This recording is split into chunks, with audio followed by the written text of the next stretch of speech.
Move over, old school fast food. Time to meet the new kids on the block. It's super tender and it's so good. Finger-licking fried chicken that you can double down with donuts. It's the only place that you can get breakfast and lunch at the same time. Fully loaded hot dogs. It's just like bacon overload, and it's just juicy and oh my God. And pizza for dessert. Super melty, the texture's really fluffy. It's really nice. Craving Mexican, Indian, or Greek? We've got fast casual eateries to fit the bill. It's totally revolutionized the way I look at food. It's kind of like a fun Indian eating adventure. Step up to the counter. We're ready to take your order. If you're surfing for snacks at the beach that won't wash out your day, one spot in Belmar, New Jersey will have you back on the boardwalk in no time. Snag a bite-sized sub with oceans of flavor at Hoguitos. Shop owners Mark and Emma were inspired by the tapas they ate during their honeymoon in Spain, and they decided to give the giant submarine sandwiches you'd find along the Jersey Shore a tasty makeover. The name Hoguitos is based on the fact that we sell hoagies, but they're smaller in size, like tapas, so they're like a little hoagie, which in Spanish would be hoguitos. The size of the Hogito sandwich is perfect for me. I ate 2 or 3 every time I come in here. But Hoguitos aren't just tiny and tasty. These subs are dished out at torpedo speed. The way Hoguitos is kind of elevating fast food is we do everything in-house. We roast meats ourselves, all the way to our onion jams and our mayos. The twist is that we're pumping these sandwiches out. We can do it under 30 seconds. Hoguitos has all the speed of fast food and all the flavor of a gourmet deli. And the best gourmet goodness between 2 buns? The sensational brisket Hogito. And it all starts hours before you place your order. Building a sandwich is pretty easy, but if you want to make a really good sandwich, it's going to take some time. The fat on the brisket has been scored to help it render, and both sides get covered in kosher salt, then pan-seared. We're going to transfer our seared brisket to the pan. We got to start building the flavor for our gravy. Got chopped onion, celery, carrot, and garlic. Once the veggies turn translucent, he amps up the flavor with tomato paste. Now we're gonna pour our hot beef stock over top. See this complexion, ladies? This is all it right here, all this steam. After his facial, he adds fresh thyme and bay leaf to the spa, and the whole thing hits the 325-degree sauna for 4 to 5 hours, and it's ready to build. And when somebody orders a brisket sandwich, we fire up a little of the meat in the pan, and we're gonna add a couple ladles of gravy just to warm it up. That killer gravy is a puree of all the veggies and braising liquid from the roasting pan. So now we're gonna take one of our signature Hogito rolls. They're Portuguese style, about 4 to 5 inches. He piles that brisket and gravy high on the roll and adds pickled jalapeno and Swiss cheese. Then lets it all melt down under the broiler. We're gonna add some crispy shallots to the sandwich. Adds a nice little bit of crunch, some fresh arugula. And we're just gonna top it off with a little roasted garlic mayo that we make in-house. The sandwich is good, let's make those fries. Now, what's a fully loaded sandwich without fully loaded fries? It starts with super crispy, golden brown fries straight from the fryer. All right, we're gonna add some of the hot gravy and brisket right over top. And we'll finish it with some Parmesan cream sauce, which is just cream, Parmesan, and roasted garlic. And the last thing, just a little bit of chive. This is our brisket Hogito and fry. This stuff's gonna blow your mind, I guarantee it. Poof. The brisket was so tender and the cheese was so gooey. It melted all over the brisket. I really like the brisket because it's a nice pulled beef and then a lot of different mixtures of flavors. So you have like arugula and the jalapenos and different sauces. We actually came here today for the fries. They're my favorite ones. The fries are still really crispy and they have this awesome Parmesan cream sauce on them. With the Hogito's small size and lightning fast prep, why not grab one more before heading back to the beach? Try a taboo taste of Hogito's Forbidden Chicken. Growing up, I really loved General Tso's chicken, so this is kind of our riff on that. I think you're gonna like it. To get our forbidden chicken started, we're gonna take our chicken thigh, get it into the seasoned flour, kosher salt and pepper, go into your buttermilk, get a nice even coating, going back into the flour. Kind of help makes that craggly crust. So now our chicken's ready to fry. We're gonna fry it twice. It's fried in a low temperature oil to cook through, and then a hotter oil to get it nice and crispy. And right from there, while it's still piping hot, go into our forbidden glaze, a little sriracha, honey, butter, lime juice. That hot chicken gets topped with cool carrot and daikon slaw and a creamy roasted garlic mayo. Now that's a chicken sandwich. The forbidden chicken's a great sandwich because it's crispy, it's creamy, it's spicy and sweet. I really liked the crispiness of the chicken and also the cold creaminess of the coleslaw on it. Sure, I cook, but I don't cook like this. As long as Hoguitos is making food this fast and this delicious, there's no need to. The West Coast can boast about laid-back living at a slower pace, but Los Angeles has a dirty little secret when it comes to ultra-fast food at Dirt Dog. Growing up in downtown LA 2 decades ago is what inspired Tim to open Dirt Dog. One day, I came upon a lady with a shopping cart that was converted into a flat-top grill. There was bacon wrap hot dogs. It smelled amazing, but there was a lot of trash being kicked up into this lady's cart. Didn't discourage us. We purchased those dogs. So that day, we started coining them as Dirt Dogs. And it was life-changing, and really the reason why we're standing here today.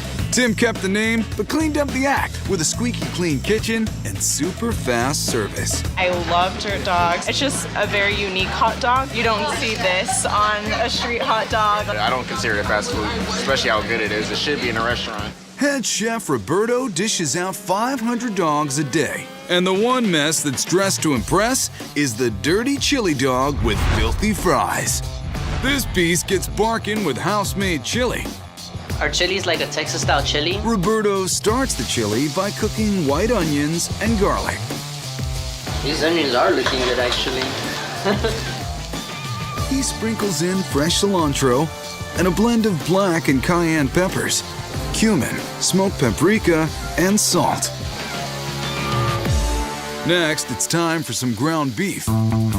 Here at Dirt Dog, we love to overindulge, so our beef is 25% fat. It's getting hot in here.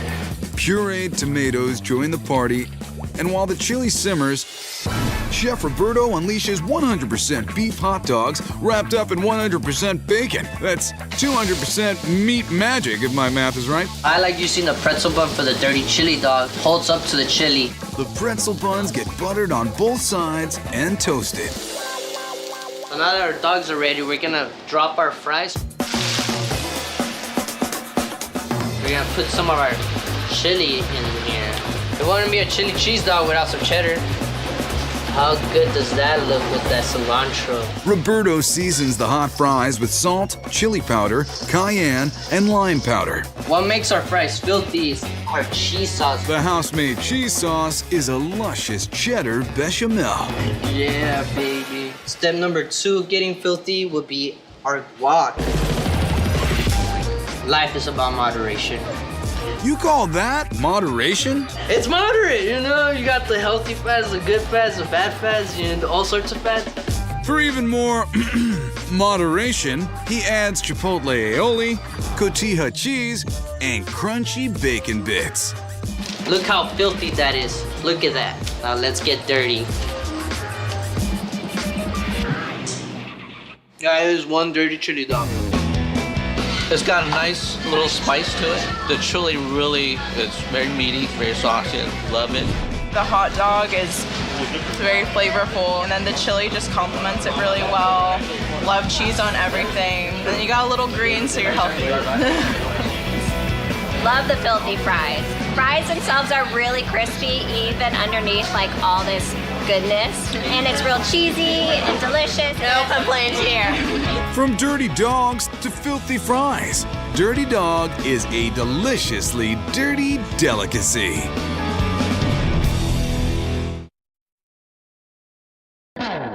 Cruising through breakfast with no time to spare?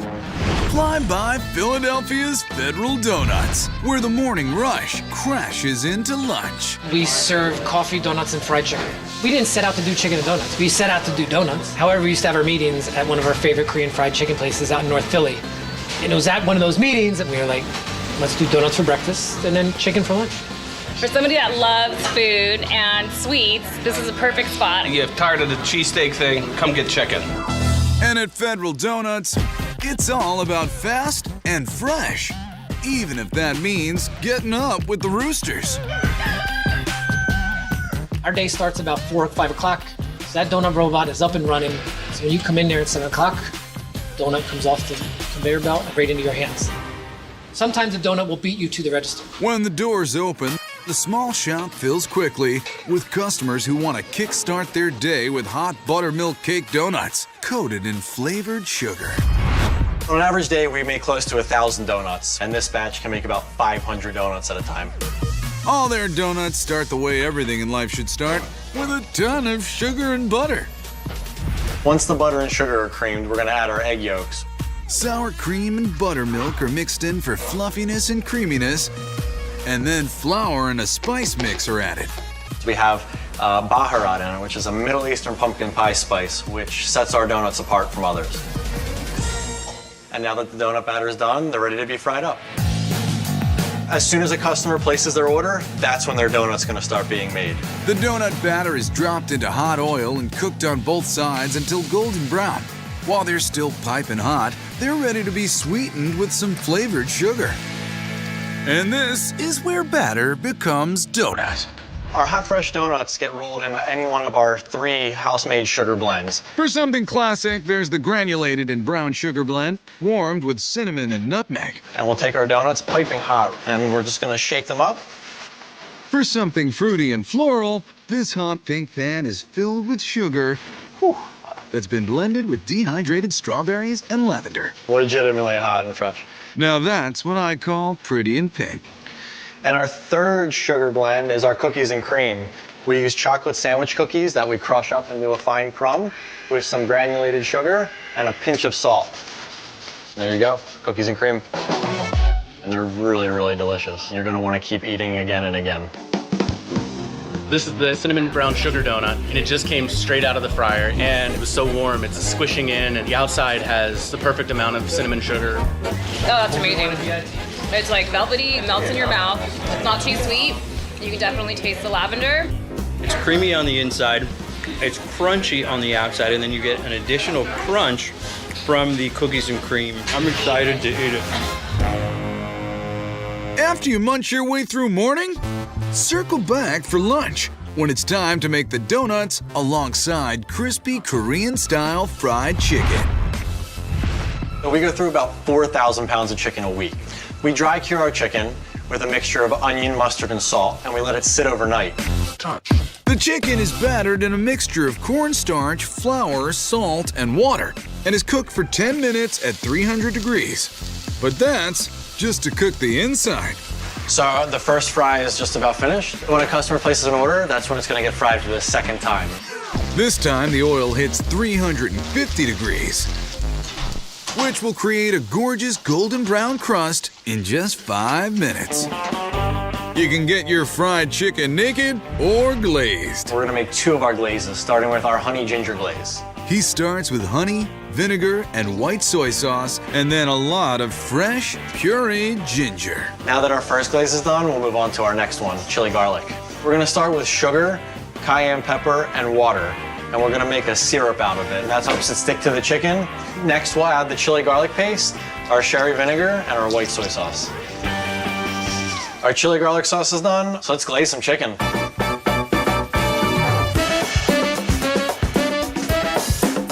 You want to get the glaze all over your chicken. And the glaze makes it super fun to eat because you get to lick your fingers afterward. Serve it with a freshly fried honey glazed donut. Fried chicken and donuts, fast food like you've never had before. It's got a nice crunch on the outside, which lets the middle part be real juicy. The savory, but the chicken and the sweet with the donut, a perfect combination. You bite in it, and you get that nice chili flavor. It makes your tongue burn a little bit, in a good way. The meat is really tender, juicy. It's a miracle. I don't know what they're doing in there. Absolutely delicious. The best chicken I've had in the city.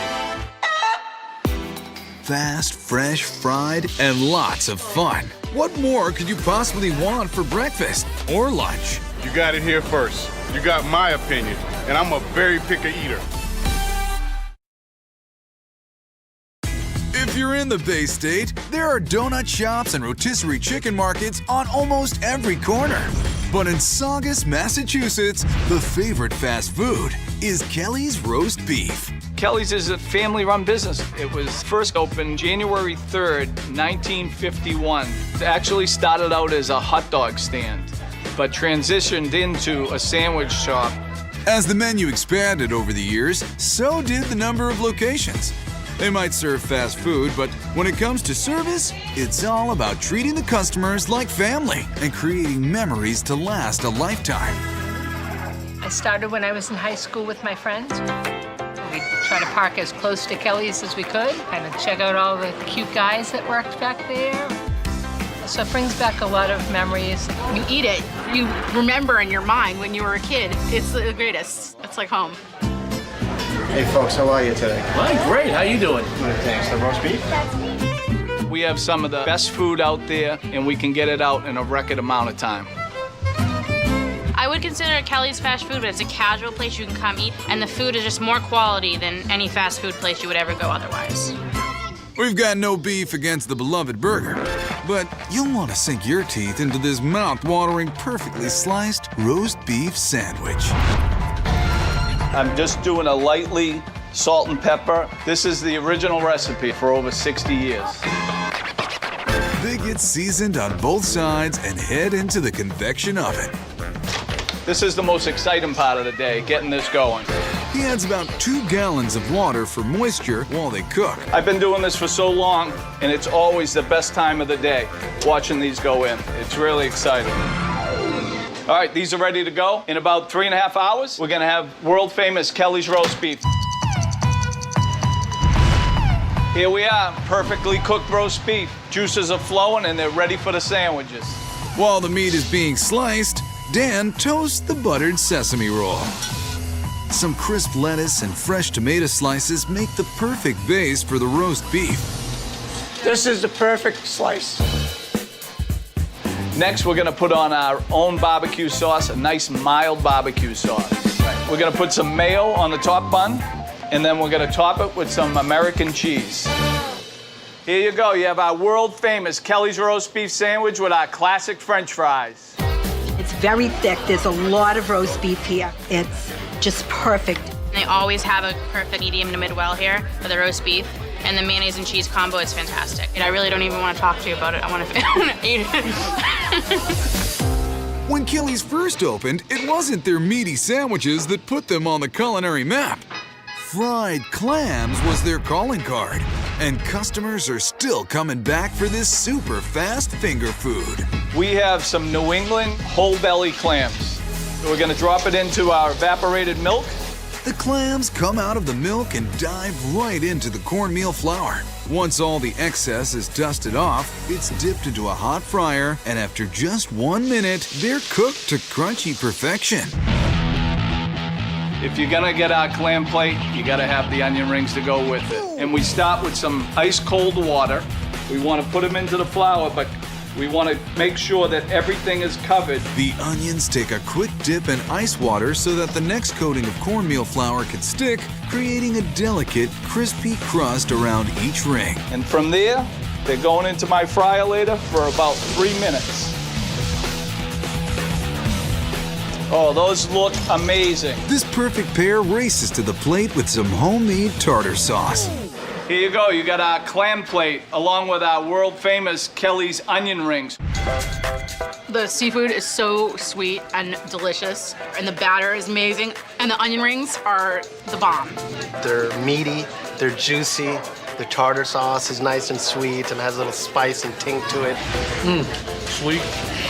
Tender, delicious. You can never go wrong here at Kelly's. Never. The next time you're in New England and hankering for some surf and turf, the place you'll want to order up is Kelly's Roast Beef. If I could only have one meal for the rest of my life, this would be it. Down south, fried chicken and biscuit sandwiches are fast food favorites. But in Nashville, Tennessee, it's the rotisserie chicken and skewered meats at Greco Greek Street Food that customers are sticking with. The first time I came here, I was blown away that it was fast casual. I was really, really shocked at the price point and the quality of the food. It feels like an elegant meal, but with a street food twist. Meats cooked quickly over a live fire are popular street eats in Greece. Cousins Tony and Bill Darcinos brought these mouth-watering meats to Music City, and locals have been singing their praises. I'm first-generation Greek, and I can tell it's top-notch. It just, makes me feel at home. Our families both immigrated here from Greece. Growing up in Nashville, fast food was burgers and hot dogs and stuff like that, and the one thing that we didn't have was Greek food. We felt like that if anybody was going to do it, it needed to be us. In Nashville, hot chicken is the fast food go-to. But Greco's Athenian chicken has quickly become the hot commodity. It's served over a heaping pile of fries and dressed with a sauce that's sweet and tart. We cook about 32 chickens a day because it's absolutely delicious and people want it all day long. After a sprinkle of salt and a generous shower of Greek oregano, sweet paprika, and cumin, the chickens rest in the fridge for 24 hours to soak up the zesty flavors. Is this about to get wild? Soundtrack?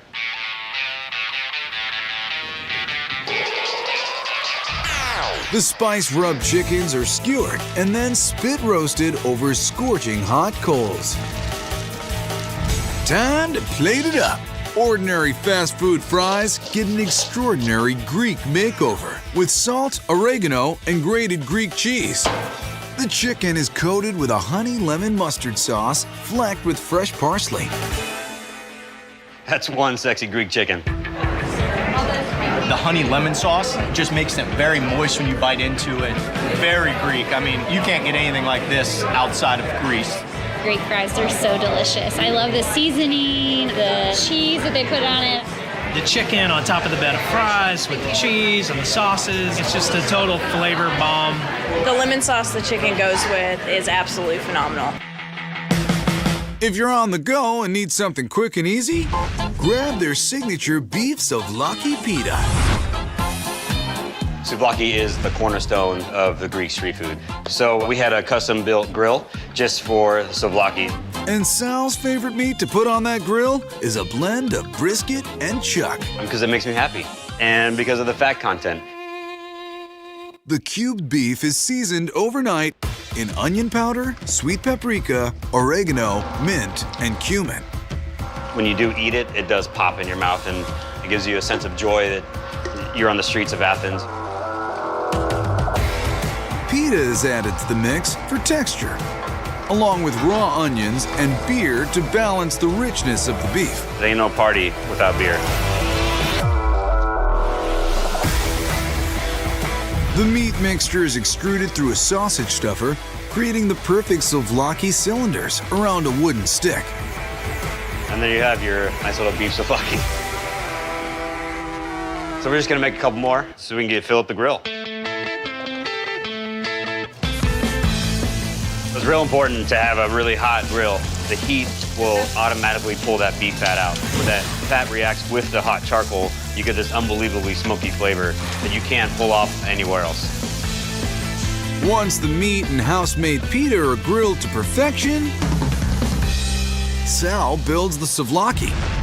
Starting with the fresh hot pita off our grill, nice beef souvlaki, a couple slices of our heirloom tomatoes, good heaping scoopful of tzatziki, and we'll finish that with a little bit of red onion, some parsley, and with a little paprika. And if you've ever been to Greece, this is the quintessential thing to walk around. And our beef pita. See you on the streets, y'all. The beef souvlaki is amazing. It has great flavor and spices, and it's very juicy and tender. Cooked on the live fire, it's awesome. Tomatoes, the tzatziki, the onions, every bite was great, from the first to the last.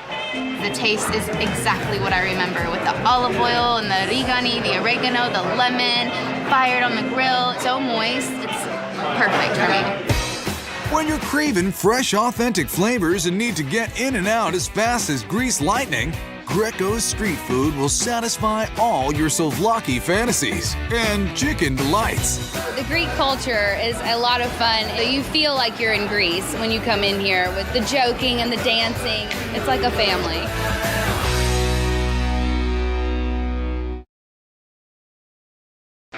The White House may be teeming with tourists, but foodies are flocking to this carriage house in Georgetown. When it comes to finding the best fast food in our nation's capital, there's no debate. Chaya Restaurant is charming customers with their tasty tacos. At Chaya, this is a unique experience. It's not the normal taco. They're stunning to look at and they're stunning to eat. I've never seen tacos this beautiful. Before opening their restaurant, the first ladies of Chaya wrote recipes and took eating trips throughout Mexico, which inspired them to trade in their day jobs and create a fast, healthy eatery. Chaya is a seasonal vegetable taco shop. It's a Mexican concept, but it's farm-to-table based. My grandmother had a farm, and I spent time out there cooking with what we were growing right in our backyard. Chaya is similar to fast food in that it's fast, but we really elevate the ingredients here to make it something special. Chaya's vegetable-packed tacos come in several spiced-up varieties, from mushroom and eggplant to kale and potatoes. Eating your veggies has never been so delicioso. At Chaya, everything is as fresh as it is fast, right down to the homemade corn tortillas. The foundation of every great taco is a tortilla, and we hand griddle our corn tortillas in-house. It's made from masa harina. Masa harina is corn flour, the key ingredient for authentic corn tortillas. To the masa harina, we add kosher salt and some extra virgin olive oil. The smell that is coming out of this bowl is savory, delicious. You almost want to start eating it right out of the bowl. The dough is formed into little balls, flattened to 5-inch rounds, and cooked on a traditional Mexican comal, which is a flat cast iron pan. It takes only 1 minute to cook. Now that's fast food. If I close my eyes, I can imagine that I'm in Mexico. That fresh tortilla needs a filling, and the taco that's been on the menu since day one is the creamy kale and potato taco.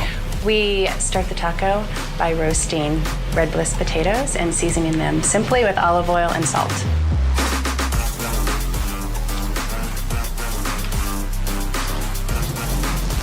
While those roast, we will get the kale started.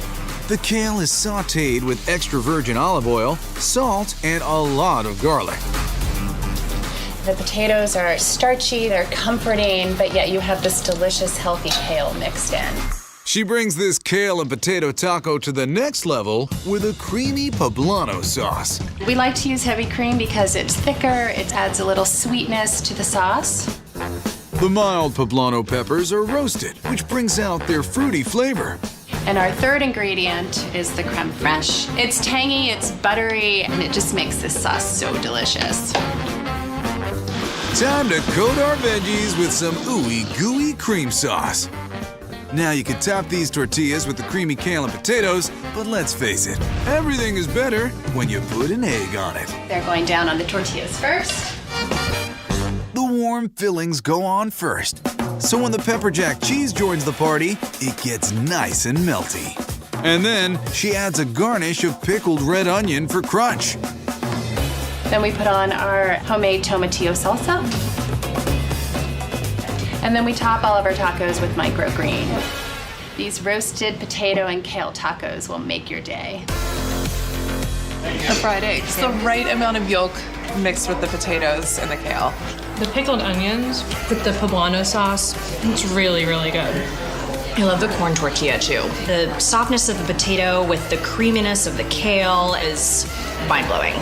It's got this like creamy flavor and then a little bit of a kick to it with the onions and some cheese to top it off.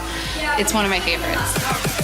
The votes are in, and DC fans elect Chaya for their quick service, great flavors, and distinctive tacos. I never want this to end.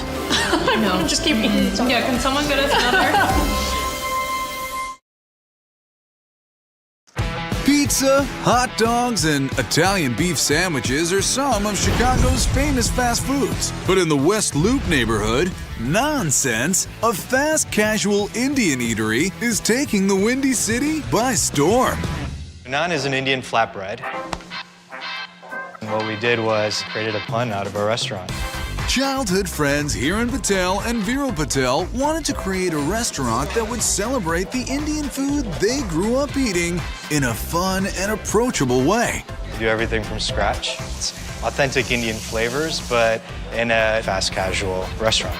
This is fast food that tastes like slow home cooking. Your typical fast food is burgers, fries, all that greasy stuff. This is healthier and quality meat. You get to make it how you want it, like a rice bowl, nancos, or a salad, and then you choose your protein, a variety of different sauces, and then they let you put whatever toppings you want on it. It's kind of like a fun Indian eating adventure. There's none better way to get your hands on the future of fast food than the chicken tacos.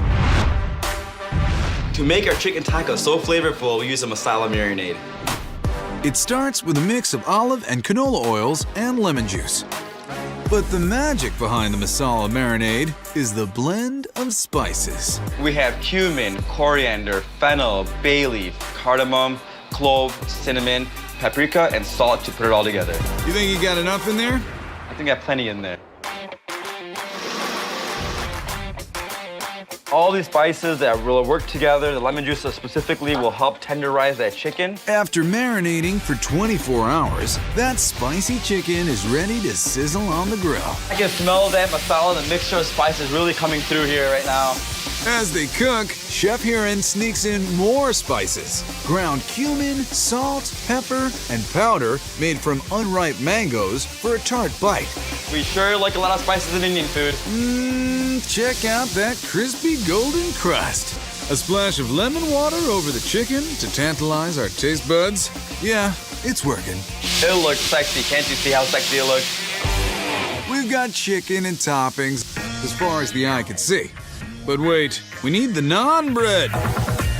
Every morning we go through 100 pounds of flour, which creates 1,000 dough balls. Our dough balls are a yeast, egg, butter mixture, which gives it a really lush, soft texture and mouthfeel. A vertical sheeter flattens the dough faster than they can do it by hand. So as you can see, the puffs are really nice. We push it down, we throw it on top, we butter it, and then we're ready to go. They get a coating of melted garlic cilantro butter. Time to put that naan to good use. And this is how we build the chicken tacos. The naan is filled with the fresh-made chicken masala. And then Hiran gets saucy. So this is our delicious masala sauce that we make in-house. You can customize your tacos with a variety of sauces and toppings. Hiran likes his with pickled red onions, tomatoes, cool garlic yogurt, and fresh cilantro. Our non-chicken tacos, you can have them any way you want. You're gonna love it. The naan is made from scratch, like you can definitely tell. And the tomato sauce is really smoky, really sweet, a little spicy. You get the masala spice, the tikka, the chicken's really soft and moist. And you got the pickled red onions, which give it a nice crunch. Great masala flavoring to it. And the naan is like really substantial. You gotta try this. Everyone loves to wrap their hands around the naan tacos. But for something truly substantial, the spiced lamb over rice will bowl you over. We marinate our lamb with the masala mixture. Braise it for a nice 4 to 5 hours till it just falls apart with the touch of a tongue. The soft, succulent lamb goes onto the hot griddle to get some crispy edges. It looks perfect, it's soft, it's crunchy, I smell it, and it's ready for the line. It starts with a side of naan and a bed of basmati rice. Basmati rice is a long-grain, traditionally used Indian rice.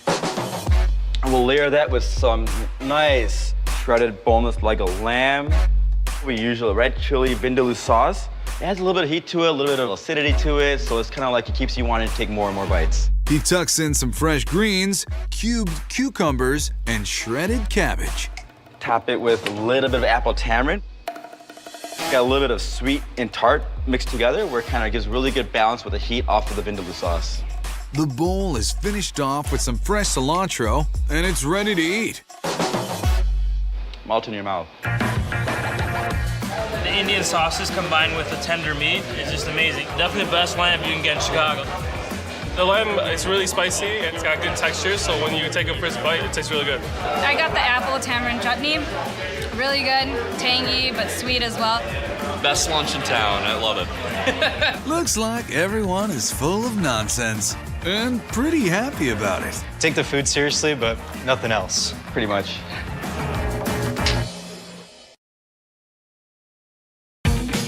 We're gonna slide on over to the sunniest city in the country, Denver, Colorado, for pizza that's rising to new heights at Pizzeria Locale. Denver is known for love of the outdoors, 300 plus days of sunshine a year, and it's now known for Pizzeria Locale. Lachlan brings his fine dining experience to a fast casual concept, and it's a winning combination. I'm a restaurateur and a trained chef for 20 years and James Beard Award winner. Our goal is to change the way people think about fast food pizza. Our approach to running a restaurant is cooking from scratch. And I think what sets us apart is serving really pure ingredients with a dough like you'd bake in Italy hundreds of years ago. Everything's super fresh, but also the combination of ingredients, they're more artisan. It does reminds me about the pizza that I used to eat back in Italy. It's yummy. Pizzeria Locale makes their dough fresh every day with just 4 simple ingredients. Before we can actually build the pizza, we have to make the dough. He starts with water, yeast, and a finely ground flour, which creates a crust that's crispy on the outside and chewy on the inside. We're gonna add the salt, the water, mix it some more, and then we're gonna put it in the proof room and we're gonna let it go for 24 hours. And then we'll have our beautiful pizza dough. That dough is destined for Rocky Mountain magic, with a kernel of farm fresh flavors, the Mice Pizza.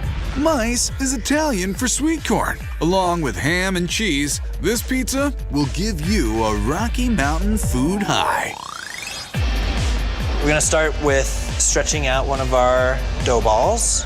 I'm just gonna form the crust first.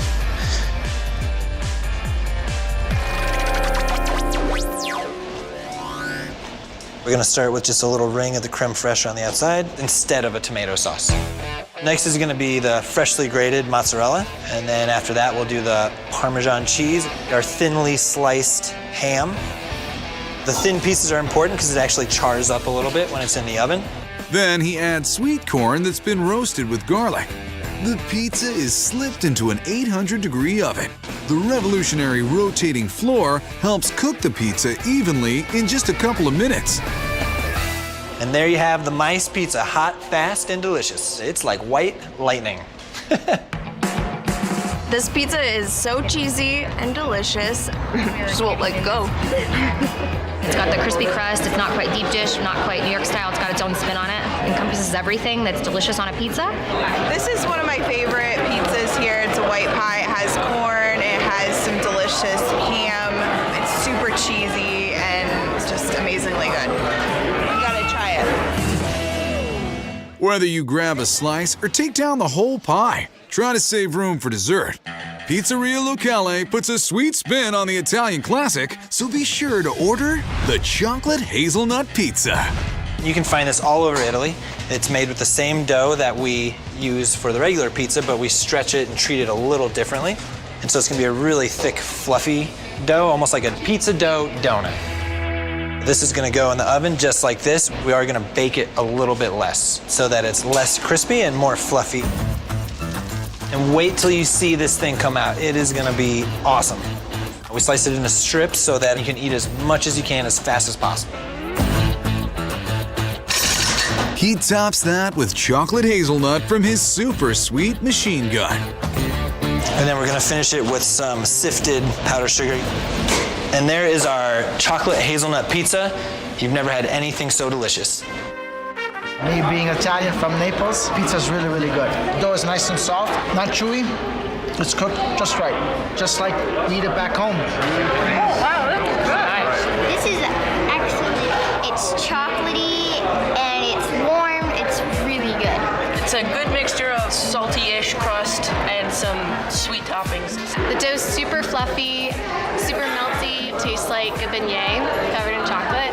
Tastes like a donut. With high-tech speed and high-quality pies, Pizzeria Locale is elevating pizza in the Mile High City. I can never have enough pizza. That sure went fast, just like those tasty tacos and delicious dirt dogs. It is messy, but so worth it. No complaints here. So next time you need a quick meal, slow down and smell the souvlaki, because good food fast is worth savoring. This is it. This is the Mecca. This is my death row meal. Fire up the grill and sharpen those steak knives, because we're carving out a slice of Meatopia. It is meat heaven. From pork butts to grade A cuts. Makes me want to do the nice little meat dance. Big pleasures to beefy treasures. This sandwich is loaded with meat and I love it. Calling all carnivores for all you can meet.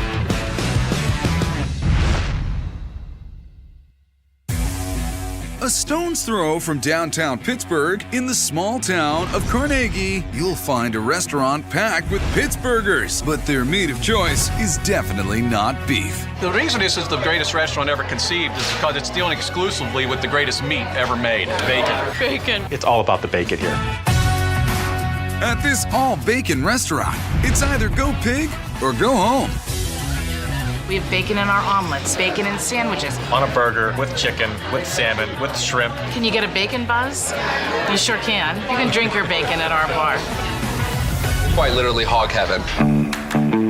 The menu's a veritable tour de pork. And with such a significant selection of swine, why not start with the most popular sandwich, the 1 pound BLT. It's more bacon than LT. It's a big, bold B. It's big on bacon. As the name suggests, there's 1 whole pound of it. Here I have applewood bacon, and then we bake it in the convection oven at 350 degrees. It stays nice and straight and uniform, and it all cooks the same way versus on a griddle, where it could overcook one side and not the other side. And something else magical happens in that oven as well. As this renders and cooks, that gives me my bacon gold right there. Bacon fat is flavor. Flavor. Giddy up. He's found several starring roles for it in the 1 pounder, starting with the sourdough bread. I brush the bread with this fat. This is going to make it crisp up on the griddle, wonderfully brown and crunchy. Next is the baconaise. You'll love this one. This is outstanding. I take mayonnaise and I use my additional bacon fat that I've rendered from the bacon. This will go in next. Isn't that glorious? Glory, glory, porkalooya! There's more bacon than mayonnaise in this, so bacon takes the front part than the naise, so it's now baconaise. But there's still not enough bacon. I'm putting in cooked, chopped up applewood bacon, and this goes on to the bread. A heaping spoonful on this, so every bite has bacon in it. Now we're gonna take some bacon for the sandwich. We get a pound of bacon. Now we're cooking it again just to finish it, to get a little more crunch on the meat. Oh, look at that. That is beautiful. Sizzling, hot. This gets more smiles than a diamond ring on your engagement. We got the B, now it's time for the L. Arugula tossed in a house-made honey cider vinaigrette. It balances the bacon, the cure, the smoky, the saltiness. And finally, the T. 2 tomatoes, then the greens. Flip it over. 1 pound of bacon bliss. Well, this is the best BLT anybody could ever have. I mean, anybody who is any connoisseur of the pork product will find this to be life-changing. Okay, I have to dig under the other bacon to get to the bacon. So it's bacon and bacon fat and a little bit of bread. I'm all right with that.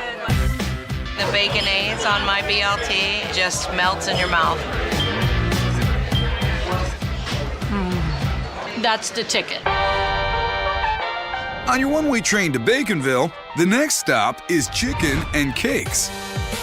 A swiney spin on the classic dish, chicken and waffles. So we are using a boneless, skinless chicken breast. I have a Cajun spice on here, thyme, oregano, basil, cayenne, paprika, garlic. The chicken is dipped in some flour, egg, and a special ingredient. Then I'm using panko breadcrumbs with some parsley. It gives it a great texture when it's fried. But where's the bacon? Oh, there is bacon coming. Freeze the lard. The chicken gets deep fried. We want to get it a little golden brown. This is a wonderful fried chicken as it is. What it really needs is bacon. Everything needs bacon. But first we're making the cakes. And first when you make pancakes, you think, I've got to butter the pan. But here at Bacon, we say, that's not going to happen. The batter is cooked in bacon grease for the porkiest of pancakes. And as you probably guessed, he's gone whole hog here too. We put in a handful of chopped applewood bacon inside this pancake. The cakes cook on the griddle to their golden brown. Is that gorgeous? That is gorgeous. He adds the chicken, another handful of bacon, and scallions for a bit of pop. And then we have a bourbon maple syrup. Porkfection.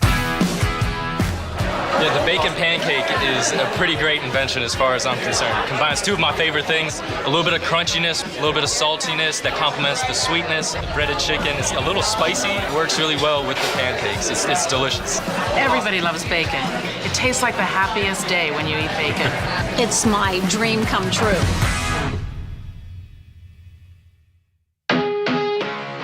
Whether you're adventuring in the mountains or exploring the city, in action-packed Denver, sometimes you gotta refuel.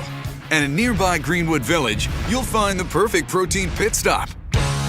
Brothers Barbecue is the best place to go for tons and tons of meat. Their barbecue is fantastic. It's just awesome. There's really no comparison. The cool thing about Brothers Barbecue is that we have all the regional favorites from across the country at one location. Brothers Nick and Chris O'Sullivan really put in the meat mileage to bring customers the best of this country's Q. I raced cars professionally for a couple years, racing in places like Texas and Florida, and Chris would come with me sometimes. And so whenever we went somewhere, we'd stop, get something to eat, grab a bottle of sauce and a menu, and try and figure out how they made it. So, you may be surprised that the brothers who own Brothers Barbecue were raised vegetarian. You know, other kids would hide smokes underneath their bed. We would hide beef jerky. First time I tasted meat, it was love at first bite. And if you sink your teeth into the brother, you'll fall in love too. In the Mile High City, this meat pack sandwich is almost as tall. The star of the brother sandwich here is our pulled pork.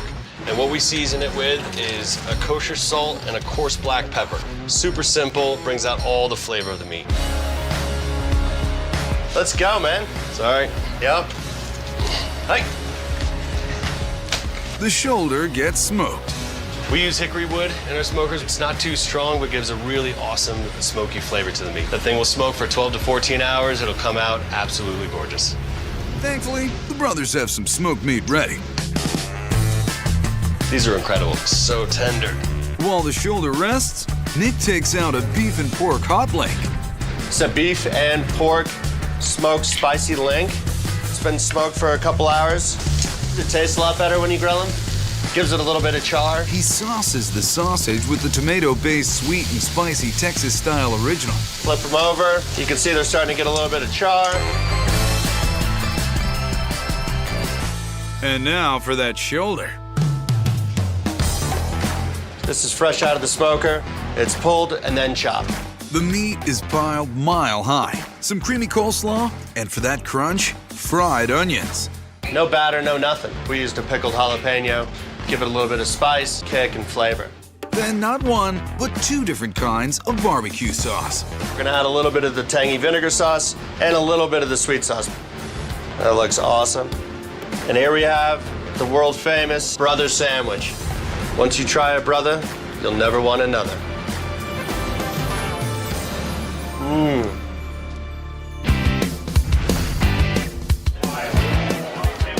It's an awesome sandwich because it's a little bit of everything. It's just stuffed with tons of meat. There's a lot of pulled pork, a ton of sausage. It's tender, it's juicy, just so big that I can hardly take a bite. This sandwich is loaded with meat and I love it. You got meat and coleslaw pouring out of this thing. It's just incredible.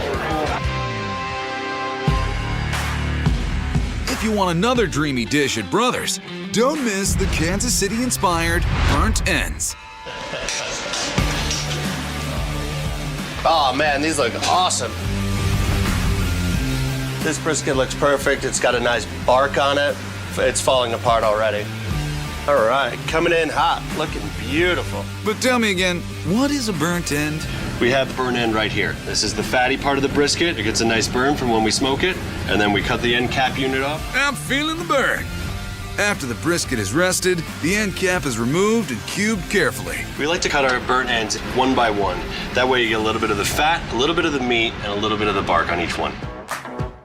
He adds a tomato-based sweet barbecue sauce. It has a high sugar content, then we get a nice caramelization. The cubes are smoked again at a higher heat, and when they emerge, they're even crispier on the outside and tender and buttery on the inside. Fatty, juicy, and delicious. Let's make a plate. We start with some white bread. Super soft, soaks up all the juices. He adds a bounty of burnt ends. And then we finish it with some nice dill sliced pickles on the side. These are our burnt ends. Get here early, because they go fast. These burnt ends are the jam. I like the crisp outer layer, kind of a nice, softer, chewier inside. It's kind of the perfect combination. Texas-style sweet sauce smothered all over it. Incredible. So tender, it literally melts in your mouth. It's delicious. No matter if you're in search of Memphis-style meat or Carolina Q, for the Grand Prix of pork and beef, always remember that Brothers knows best. Love you, bro.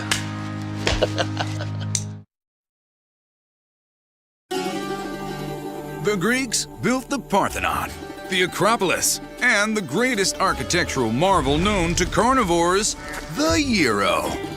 Come in, you see the huge things of meat, and I'm like, holy crap, I need in on that. And in Boston, Massachusetts, locals know the best gyro is at Gyro City. Gyro City is a little taste of Greece. Owner Paul Christopher bases his gyro recipe on his dad's. Grew up in the business as a little boy, just following my dad around. One day I wanted to have my own place, and here we are. You smell the aroma of the chicken and the pork, and it's amazing. On the rack, listening, turning, just calling to you. How do I get it to myself as quickly as possible? Answer the siren's call and get the namesake dish, the gyro sandwich. A pillowy pocket stuffed with Greek goodies that comes in two varieties, chicken or pork. Here I have a pork belly and pork shoulder. He starts by seasoning with some salt, pepper, and garlic. And then classic Greek, oregano. Paprika gives it a little kick, a little spicy. Last we have the secret ingredient. The man, my father, came up with his own little recipe. It's got some ingredients that nobody would probably imagine would be in a gyro spice. Paul won't divulge anymore, but he will show us the ancient art of stacking the spit. 80 pounds of pork going on the spit. You come up the top, poke it in, and go. Usually takes about 20 minutes to build it. This will make about 500 sandwiches. We usually go through 2 of these a day. You gotta make a strong base layer at the bottom. You don't want it to be lopsided, then it won't spin evenly. You take the knife and you shape it as you go, checking your work as you go. Apparently, someone else has been checking Paul's work as well.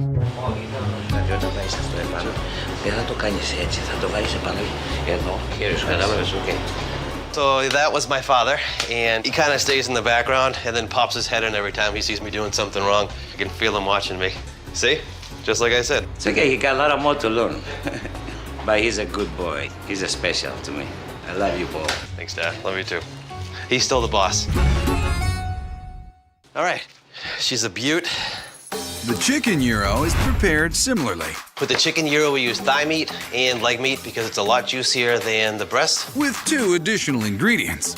Some olive oil and some Greek yogurt to keep it nice and moist. The chicken marinates overnight, but Paul's got some pre-soaked pieces ready for the stacking. We build these a little smaller than the pork. The pieces are smaller. It's literally impossible to make it as big. At 40 pounds, it's still mighty impressive. Our gyro hero hoists them onto the vertical rotisserie and fires it up. 96,000 BTUs. It cooks it super fast. And the spits begin their spin. We got all 3 rotisseries going. It's cooked really nicely outside. Juice is just dripping down. The outside is nice and crunchy. It's just about time to make some gyros. An electric shaver meets magic wand. Oh, look at it, just look at it, it's beautiful. My mouth is watering. Construction starts with a warm pita foundation. He adds a generous glob of the cucumber yogurt tzatziki sauce. Tomatoes, some red onions. We pile on a ton of pork, and we just make sure that there's just stuffed with meat. And then on top of the pork comes the French fries. That's right, folks. French fries come inside this meat masterpiece. The blueprint for the chicken gyro is similar, but honey mustard replaces the tzatziki sauce. It's just like a flavor bomb in your mouth.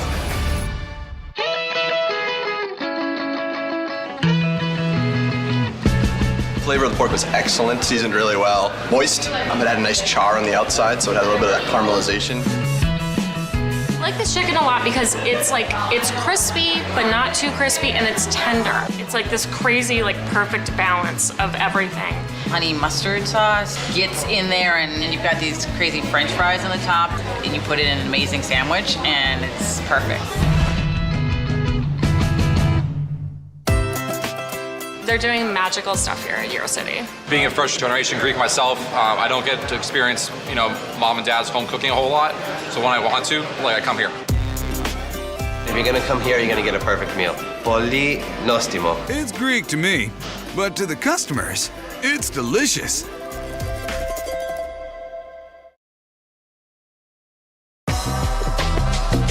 A culinary capital built on Cajun and Creole favorites. In the Big Easy, it's so easy to score the perfect seafood-studded meal. But New Orleans barbecue? That's another story. Not a lot of people know about it, but they really know how to do barbecue down here. Follow your nose to the Bywater District, where this beef and pork pioneer's been smoking meat for 13 years. I'm a meat guy. You can't beat the joint. The atmosphere here at The Joint is kind of a neighborhood feel. We're part of a larger community. All of our artwork is collected from local artists, and I think we're the most authentic barbecue restaurant in New Orleans. That means meat smoked low and slow, and homemade sides like gooey mac and cheese and crispy coleslaw made with the freshest ingredients. And they all come together beautifully in the classic meat medley, the 3-meat combo. We're looking at 140 pounds of pork, 100 pounds of brisket, over 100 pounds of ribs, almost 30 pounds of chicken, and 10 pounds of sausage. So how much meat is that total? 400 pounds of meat we gotta put on the smoker.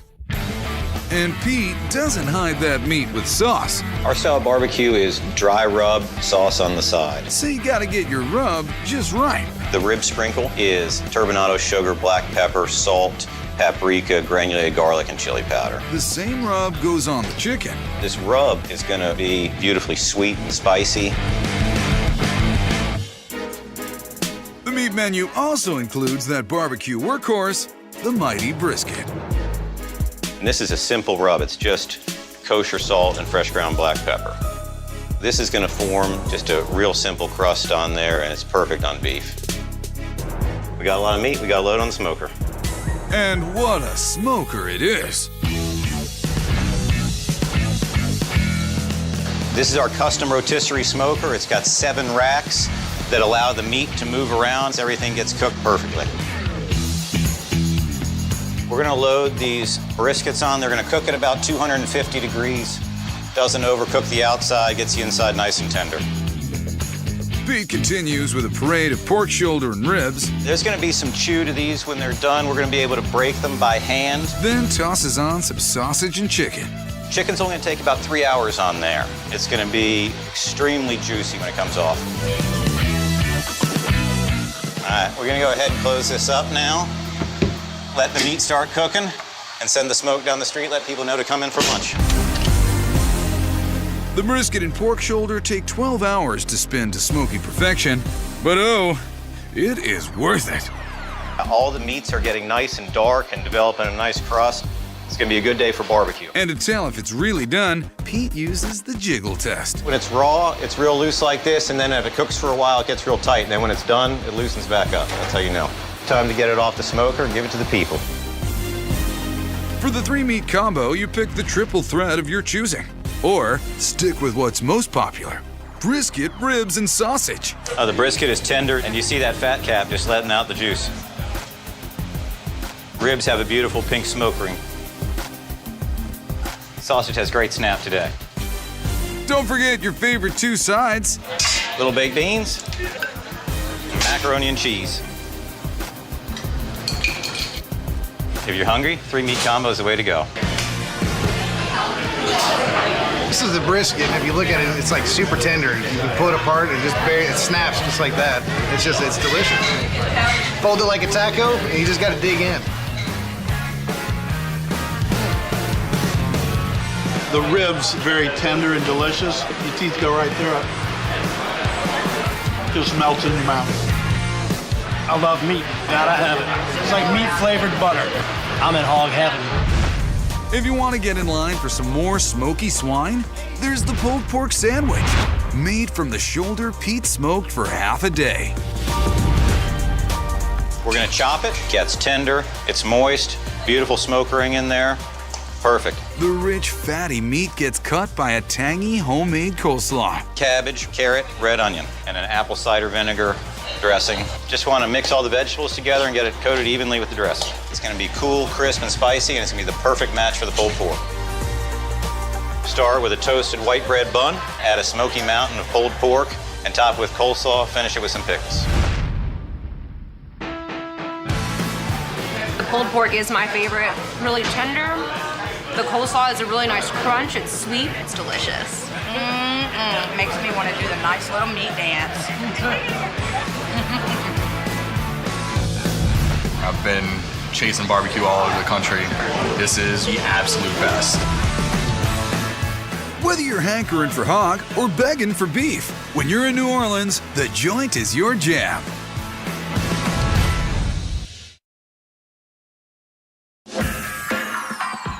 In an international crossroads like Washington, D.C., even the chicken is multicultural. And to get the tastiest Peruvian chicken, folks flock to Chicken and Whiskey. Chicken and Whiskey is a South American-inspired fast casual restaurant that specializes in Peruvian-style rotisserie chicken. When people walk through the door, immediately you're hit with these amazing aromas of this delicious, juicy, golden brown chickens on the rotisserie. And there's an amazing whiskey bar in the back featuring 99 beautiful whiskeys from all around the country and all around the world. So what makes Peruvian chicken so hot? Peruvian style really is two things. We've got these really awesome custom fabricated ovens that come from Lima, Peru. The same you'd find, roadside down there. And the second part is really the way that they brine the chickens. And the base of that brine is cumin, garlic, and beer. You can have the brined bird straight, but why not get it in an authentic Peruvian package? The Reina de Chicharrón. Reina means queen in Spanish. And this flavor-spiked chicken salad stuffed into a pork-packed corn cake definitely reigns supreme. Everything is made from scratch with love from a very decorated culinary talent named Enrique Lamardo. Enrique starts with their signature rotisserie chicken. We leave it a little space because here we believe that we need every single part of the chicken brown and crispy. The chickens have been brined and are ready to roast. Roast.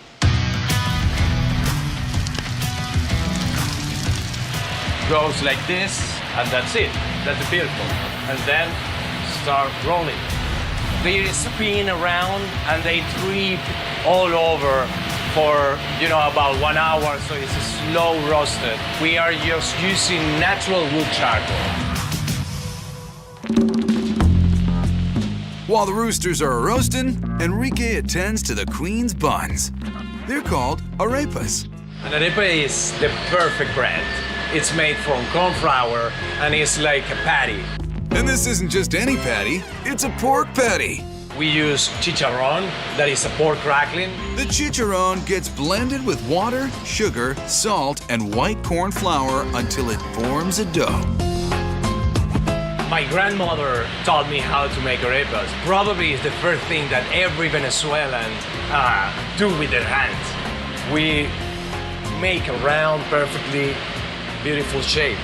We are gonna put this into the fryer and it's gonna be around 6 to 8 minutes to be nice and crispy. While the arepas fry up, Enrique checks on that chicken.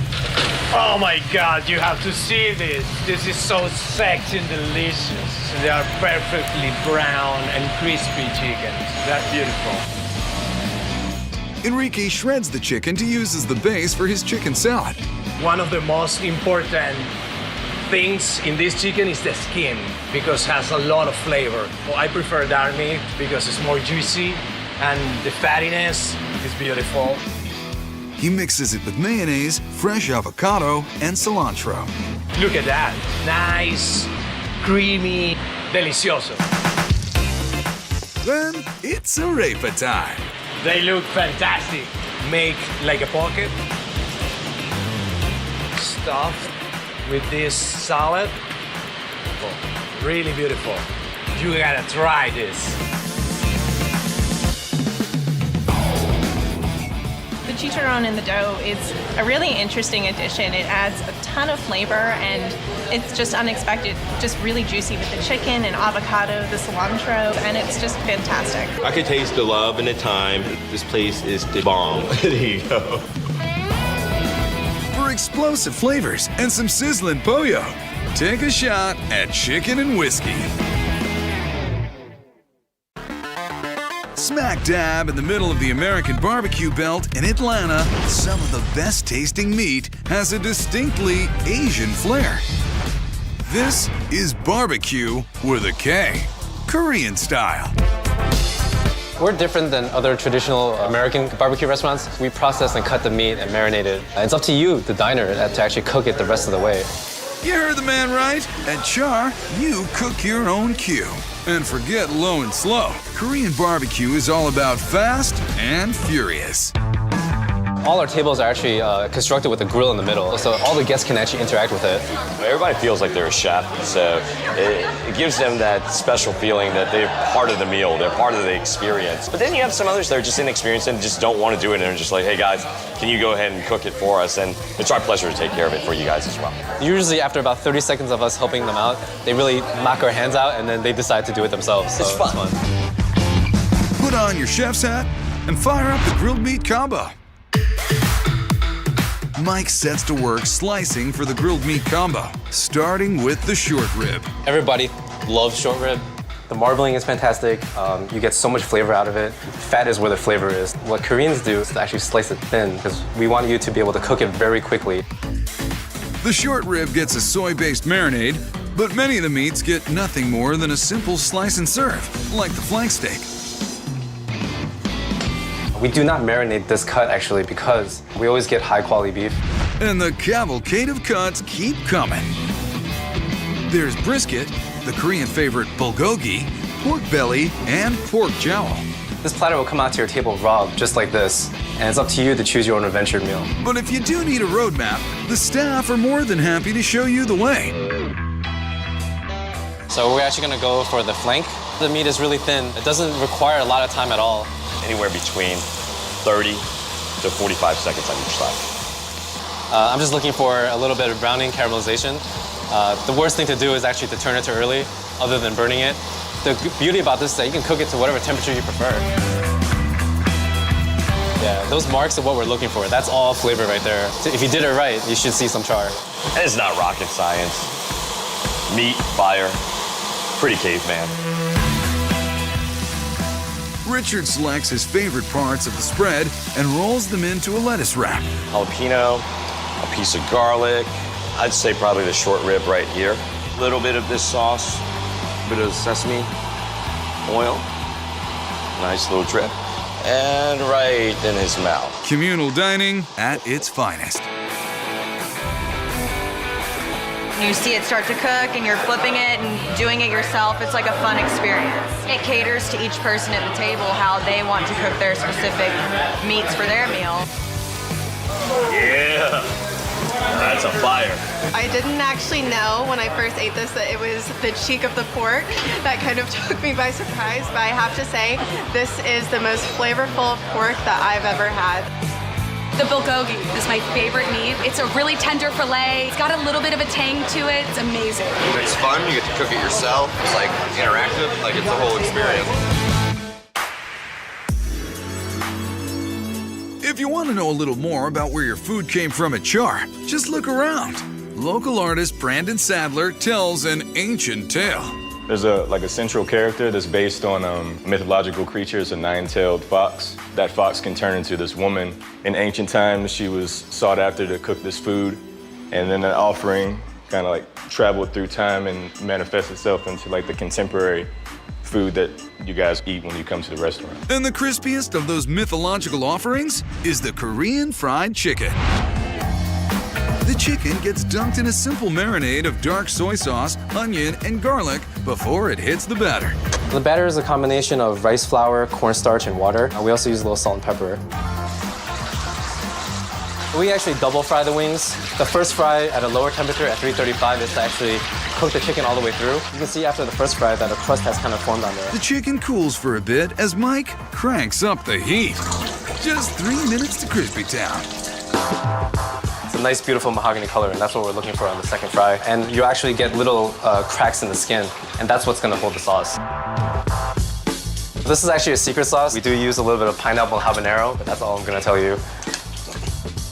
The wings are plated with pickled daikon radish, a sprinkle of peanuts, some microgreens.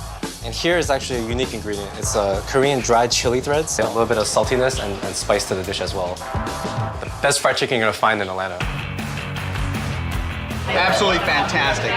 Perfectly fried, nice and crunchy, but you take a nice deep bite of it and you go through the sauce first. It's nice and sweet, and then it kicks your butt. Really, that sauce is so good. You just can't help but licking your fingertips at the end. It's the best part of the whole treat. It was tasty goodness. Start with the wings, get inspired by the flavors, then take the bull by the horns and cook for yourself. Most guests go to restaurants and the food is cooked for them in the kitchen, so they never really see where the magic comes from. So it's a really great experience. It's basically the best part of grilling without the cleanup.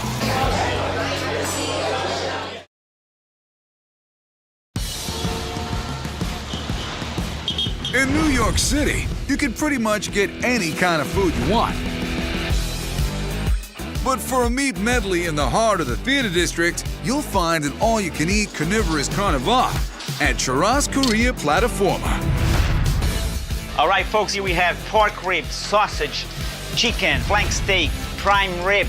We got all the meats for you. With 26 kinds of meat that just keep coming and coming, it's a non-stop lamb, beef, and pork parade. Churrascaria is a word for a steakhouse. It's a Brazilian steakhouse, rodizio style. Rodizio is Portuguese for rotate, which means the meat rotates on the grill as it's cooking and around the dining room where it's served. It is just an army of men dressed in lovely tuxedos, just doling out meat every 2 seconds. And then you say, I want a little, I want a lot. 2 seconds later, there's another man there with more meat. There's no menu. That's the beauty of it. That's right. No menus, just all you can meet.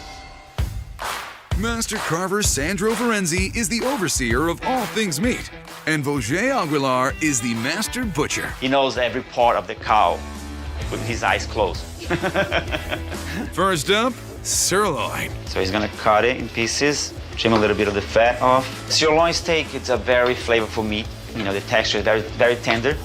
Now he's gonna skewer the meat so that the meat can cook evenly and go to the table looking nice. The next one is a clandestine cut, the plataforma steak. Can you see it's a very nice piece of meat that we actually created? You won't find this piece anywhere else. How do you create a piece of meat? Yeah, we actually discovered that part of meat from the cow and name it after the restaurant. It's from the cow, of course. We don't grow plataforma steak over here. It comes from the cow. So what's it taste like?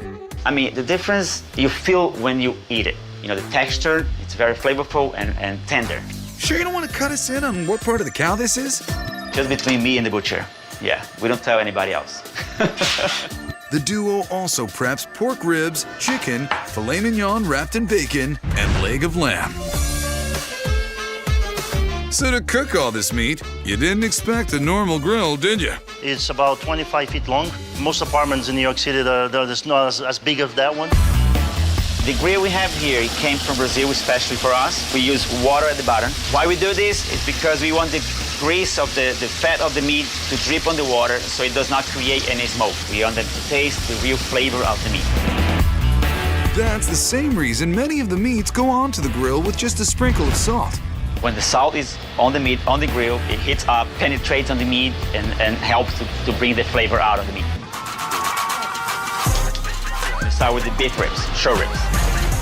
This is the turkey wrapped in bacon, pork ribs, and some tenderloin.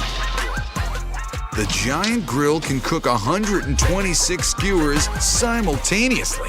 It gets about 800 degrees, so it can sear the meat so we don't lose any juice. The meat is constantly rotating. That's what makes the meats cook evenly, like that. This is the top sirloin. This is how it exactly goes to your table. Hot and full of juice. Ladies and gentlemen, it's showtime. The green card means go, the red card means stop.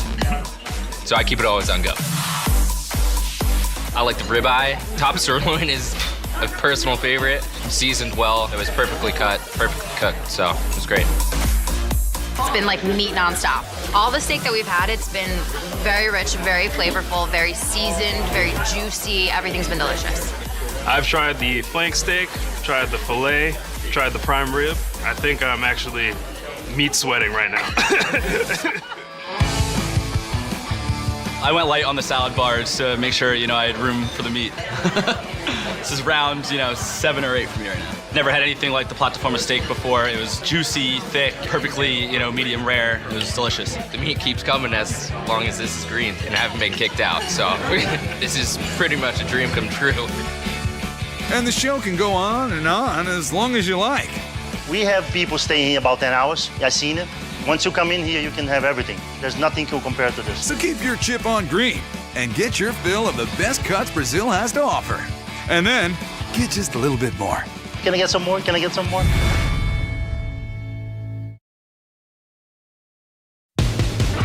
A former industrial powerhouse, in Pittsburgh, the smoke that now fills the air is oak-scented and meat-flavored. From pork butt to brisket to ribs, we're smoking meat up to 500 pounds a day. Low and slow, using locally sourced wood, which makes it some of the best barbecue in downtown Pittsburgh.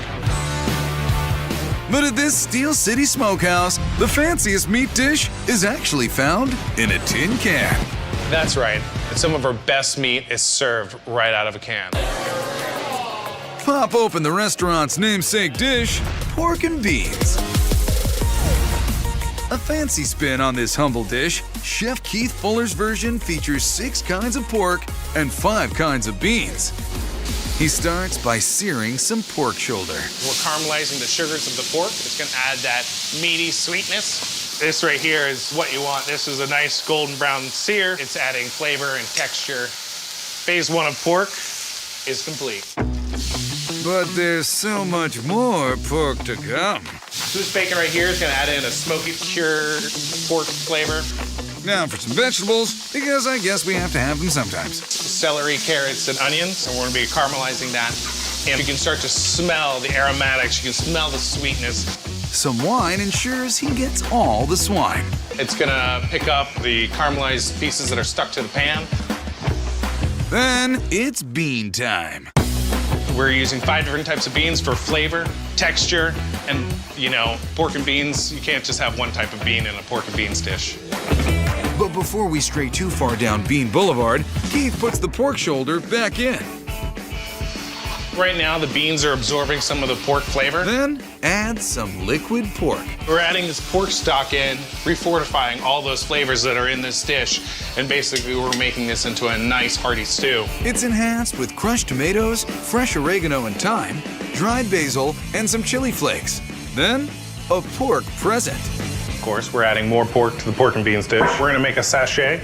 So we got 4 smoked ham hocks. We got some bay leaves for more flavor. The pork packet is tied up and put into the pan, along with braised collard greens. We're gonna let this stew for 3 to 4 hours. This is way more than just pork and beans. This is a complex dish. It's gonna taste like heaven.